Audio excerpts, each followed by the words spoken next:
The Snyder Cut, the uncut version of Justice League that director Zack Snyder originally intended.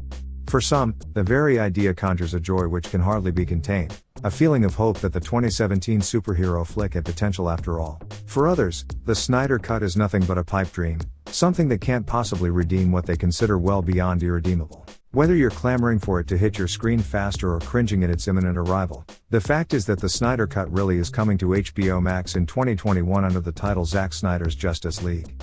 How it will turn out is anyone's guess, but its release is as inevitable as Darkseid himself. And as of July 2020, we've gotten some interesting news regarding the lofty goals of this contentious director's cut, and just what we can expect when it finally arrives in our homes. Zack Snyder's Selfless approach. The July 2020 promotional event Justice Con, streamed online to maintain social distancing, just like San Diego Comic-Con, featured Snyder in the appropriately named Spotlight on Zack Snyder panel.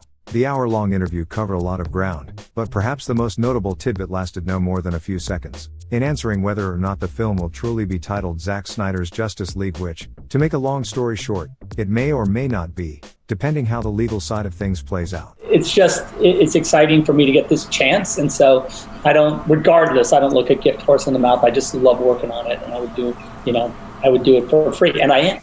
Snyder commented on the whopping $20 to $30 million Warner Brothers is granting him to complete his vision.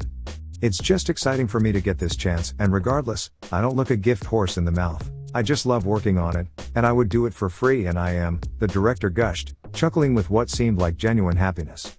Yes indeed, folks, to hear him tell it, Snyder is working on his larger-than-life production of Justice League 100% free of charge.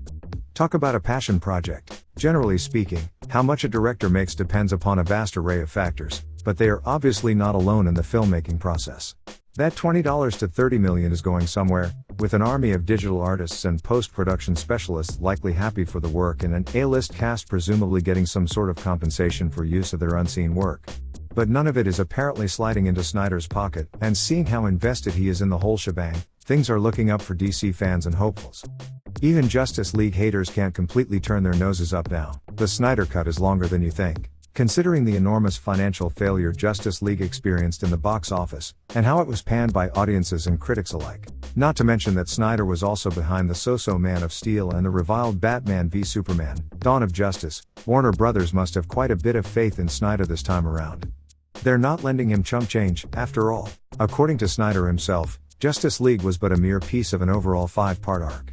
Similar to how Marvel weaves an overarching tapestry with each new entry in its cinematic universe, Snyder's initial plan may have introduced the concept of connectivity to the DC side of the superhero movie veil. Even with fewer films under its belt, the potential cohesion may have cancelled out how rushed many people believe Justice League felt. The Snyder Cut may only be a single movie, but it will fulfill some of Snyder's original dreams via its Lord of the Rings-like runtime of 4 hours, which is not yet absolutely confirmed, but likely. As it now stands in its theatrical cut, Justice League is half that long, so the possibilities of what might happen in all that extra time are ripe for speculation. Potential changes we'll see in the Snyder Cut.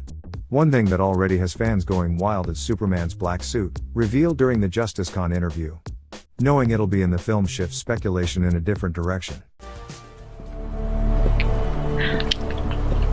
Assuming you're Alfred. How will the black suit play a role in developing Superman's character and the relationships he forms with his superpowered teammates? Could it have to do with the comics, or does Snyder have a different reason for its inclusion? New characters are also entirely possible.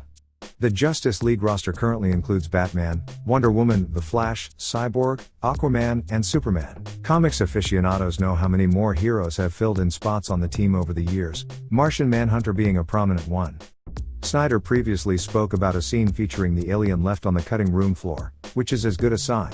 Introductions for Green Lantern and the Atom have also been discussed. All three would make great additions, seeing as their respective powers all differ immensely from those of the current roster. What about scenes and characters already established in Justice League? It only makes sense to assume that the Snyder Cut's longer runtime will reveal new information, maybe even change some of it. Cyborg in particular should receive some special attention, if what Snyder said in the past is to be believed. And where there's one change like that, there are likely to be ripple effects. Didn't think you were ready for them to... For what? For them to see the monster. You are not a monster. It's weird that you thought I meant me. With all the information we have at this time of moment, we are happy to see the vision of Snyder's Justice League. Even the Marvel fans too started to love the work of Zack Snyder. We post new content daily, make sure to subscribe.